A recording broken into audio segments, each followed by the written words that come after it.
ಈ ಕಾರ್ಯಕ್ರಮದ ಪ್ರಾಯೋಜಕರು Gadiyar group of companies. Gadiar Group of Companies, synonymous with excellence and innovation, stands as your dynamic partner for progress. Gadiar Group ensures safety as guardians in firefighting and builds vibrant communities in real estate. Building tomorrow, today.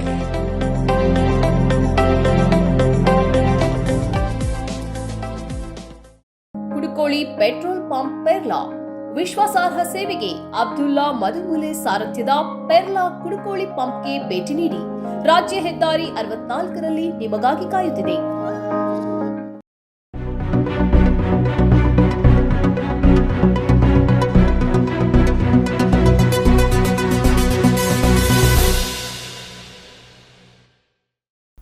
ವೀಕ್ಷಕರೇ, ಸನ್ಮಾರ್ಗ ಸುದ್ದಿ ಸಂಚಯಕ್ಕೆ ಸ್ವಾಗತ. ನಾನು ಬಬಿತಾ ಶ್ರೀನಿವಾಸ್.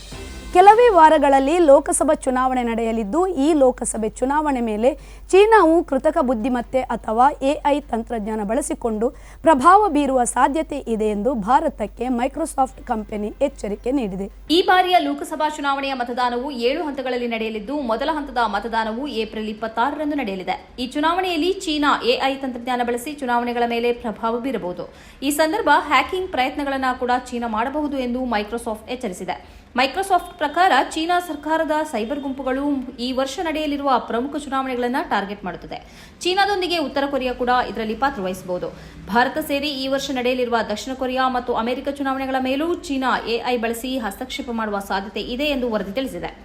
ರಾಜ್ಯದ ಮೊದಲ ಹಂತದ 14 ಲೋಕಸಭಾ ಕ್ಷೇತ್ರಗಳಲ್ಲಿ 358 ಅಭ್ಯರ್ಥಿಗಳಿಂದ 492 ನಾಮಪತ್ರಗಳು ಸಲ್ಲಿಕೆಯಾಗಿದ್ದು, ಆ ಪೈಕಿ 13 ಕ್ಷೇತ್ರಗಳ ಪರಿಶೀಲನೆ ಕಾರ್ಯ ಶುಕ್ರವಾರ ಪೂರ್ಣಗೊಂಡಿದೆ.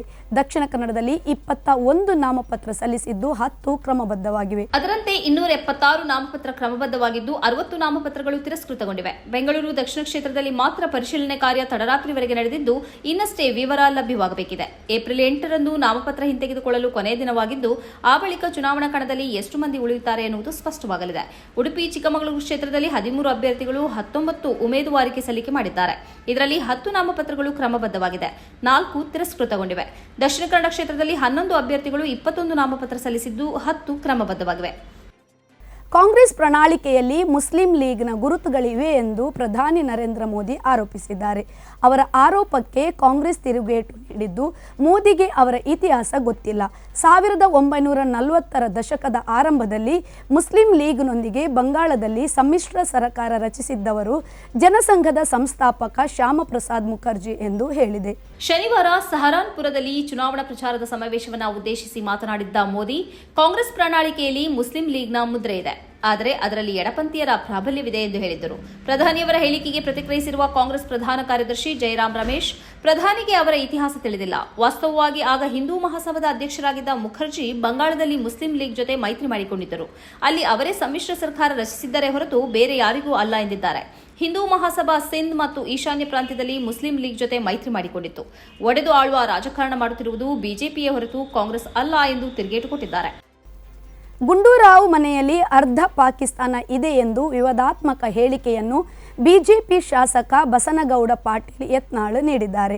ಬೆಂಗಳೂರಿನ ರಾಮೇಶ್ವರಂ ಕೆಫೆ ಸ್ಫೋಟ ಪ್ರಕರಣದಲ್ಲಿ ಬಿಜೆಪಿ ಮುಖಂಡನೋರ್ವನನ್ನು ವಶಕ್ಕೆ ಪಡೆದು ವಿಚಾರಣೆ ನಡೆಸಿದ್ದನ್ನು ಬಿಜೆಪಿ ಕೈವಾಡ ಇದೆ ಎಂದು ಅರ್ಥ ಅಲ್ಲವೇ?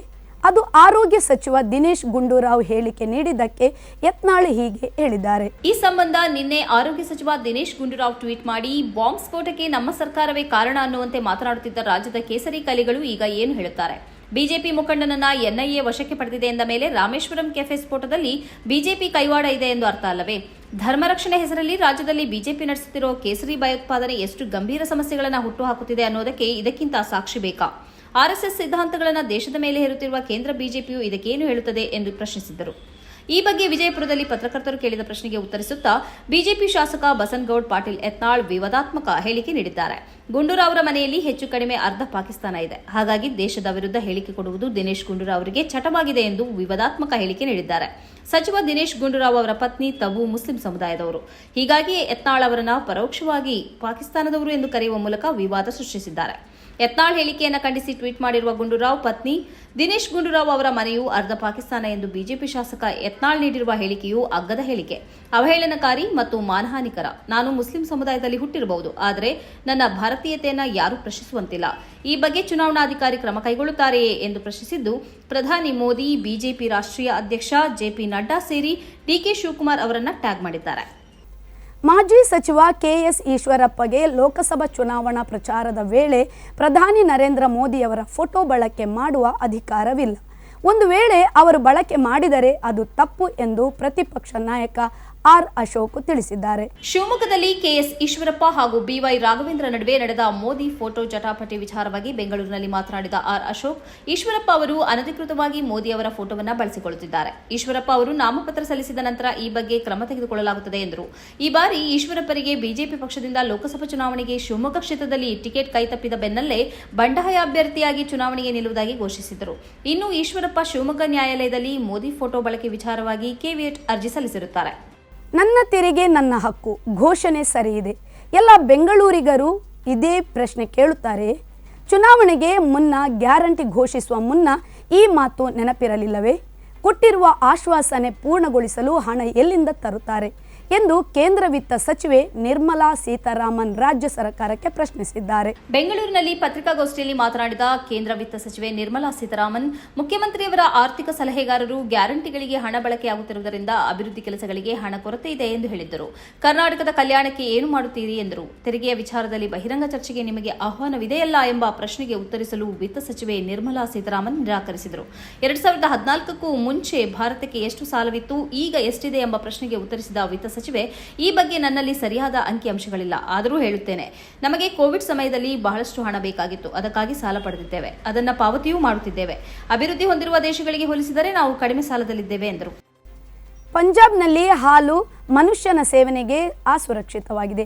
ಇದರಿಂದ ಆರೋಗ್ಯಕ್ಕೆ ಹಾನಿಯಾಗುತ್ತಿದ್ದು, ವಿಶೇಷವಾಗಿ ಮಕ್ಕಳ ಆರೋಗ್ಯದ ಮೇಲೆ ಗಂಭೀರ ದುಷ್ಪರಿಣಾಮ ಉಂಟಾಗುತ್ತಿದೆ ಎಂದು ಪಂಜಾಬ್ ಆಹಾರ ಸುರಕ್ಷತಾ ಘಟಕದ ಬಳಿ ಇರುವ ದತ್ತಾಂಶಗಳಿಂದ ಬಹಿರಂಗವಾಗಿದೆ. ಇನ್ನು ಕರ್ನಾಟಕದಲ್ಲೂ ಪರೀಕ್ಷೆ ನಡೆಯಬೇಕಿದೆ. 2022-23ನೇ ಸಾಲಿನಲ್ಲಿ ಸಂಗ್ರಹಿಸಲಾದ 1400 ಹಾಲು ಮಾದರಿಗಳ ಪೈಕಿ 497 ಮಾದರಿಗಳು ಆಹಾರ ಸುರಕ್ಷತಾ ಮಾನದಂಡವನ್ನು ಪಾಲಿಸಲ್ಲದಿರುವುದು ಕಂಡುಬಂದಿದೆ. ಈ 497 ಹಾಲು ಮಾದರಿಗಳಲ್ಲಿ ಅಸುರಕ್ಷಿತ ಬಾಹ್ಯ ಕೊಬ್ಬು ಕಂಡುಬಂದಿದೆ ಎಂದು ದತ್ತಾಂಶದಲ್ಲಿ ಹೇಳಲಾಗಿದೆ. 38.9% ಹೈನು ಉತ್ಪನ್ನಗಳ ಮಾದರಿಗಳು ಆಹಾರ ಸುರಕ್ಷತಾ ಪರೀಕ್ಷೆಯಲ್ಲಿ ವಿಫಲಗೊಂಡಿವೆ. ಇದರರ್ಥ 1478 ಹೈನುಗಾರಿಕಾ ಉತ್ಪನ್ನಗಳ ಸಂಗ್ರಹದ ಪೈಕಿ 575 ಮಾದರಿಗಳು ಆಹಾರ ಸುರಕ್ಷತಾ ಮಾನದಂಡಗಳನ್ನು ಪಾಲಿಸಿಲ್ಲ. ಈ ಪರೀಕ್ಷೆಯಲ್ಲಿ ವಿಫಲಗೊಂಡಿರುವ 575 ಮಾದರಿಗಳ ಪೈಕಿ 83 ಉತ್ಪನ್ನಗಳು ಬಾಹ್ಯ ಕೊಬ್ಬು ಹೊಂದಿರುವುದರಿಂದ ಅಥವಾ ಕಲಬೆರಕೆ ಆಗಿರುವುದರಿಂದ ಗುಣಮಟ್ಟ ಮಾನದಂಡದಲ್ಲಿ ವಿಫಲವಾಗಿದೆ. ಪನೀರ್ನಲ್ಲಿ ಕೊಬ್ಬಿನ ಅಂಶ ಕಡಿಮೆ ಇದ್ದರೆ ಹೆಚ್ಚು ತೇವಾಂಶ ಕಂಡುಬಂದಿದೆ. ಈ ಮಾದರಿಗಳಲ್ಲಿ ಕೇವಲ ಅಶುದ್ಧ ಹಾಲು ಮಾತ್ರ ಇರಲಿಲ್ಲ, ಬದಲಿಗೆ ಹಾಲನ್ನು ಕಲಬೆರಕೆಗೊಳಿಸುವ ಅಪಾಯಕಾರಿ ರಾಸಾಯನಿಕಗಳು ಮಿಶ್ರಣಗೊಂಡಿದ್ದವು. ಇದರಿಂದ ಈ ಹಾಲು ಮನುಷ್ಯನ ಸೇವನೆಗೆ ಅಸುರಕ್ಷಿತವಾಗಿ ಬದಲಾಗಿತ್ತು. ಈ ಪೈಕಿ ಕೆಲವು ಹಾಲುಗಳಲ್ಲಿ ನೀರಿತ್ತು ಹಾಗೂ ಇನ್ನು ಕೆಲವು ಹಾಲುಗಳಲ್ಲಿ ಕಡಿಮೆ ಕೊಬ್ಬು ಕೂಡ ಇತ್ತು ಎಂದು ಅಧಿಕಾರಿಯೊಬ್ಬರು ತಿಳಿಸುತ್ತಾರೆ. ಇದು ಈ ಹೊತ್ತಿನ ಸುದ್ದಿ ಸಂಚಯ. ನಿರಂತರ ಕಾರ್ಯಕ್ರಮಗಳಿಗೆ ನೋಡ್ತಾ ಇರಿ ಸನ್ಮಾರ್ಗ ನ್ಯೂಸ್. ಸುದ್ದಿಗಳ ಸಂತೆಯಲ್ಲಿ ಸತ್ಯದ ಮೊಂಬತ್ತಿ. ಇಂತಹ ಹಲವು ಸುದ್ದಿ ಮಾಹಿತಿ ವಿಶ್ಲೇಷಣೆಗಾಗಿ ಸನ್ಮಾರ್ಗ ನ್ಯೂಸ್ ಸಬ್ಸ್ಕ್ರೈಬ್ ಮಾಡಿ. ನಿರಂತರ ನೋಟಿಫಿಕೇಶನ್ ಪಡೆಯಲು ಬೆಲ್ ಐಕಾನ್ ಒತ್ತಲು ಮರೆಯದಿರಿ.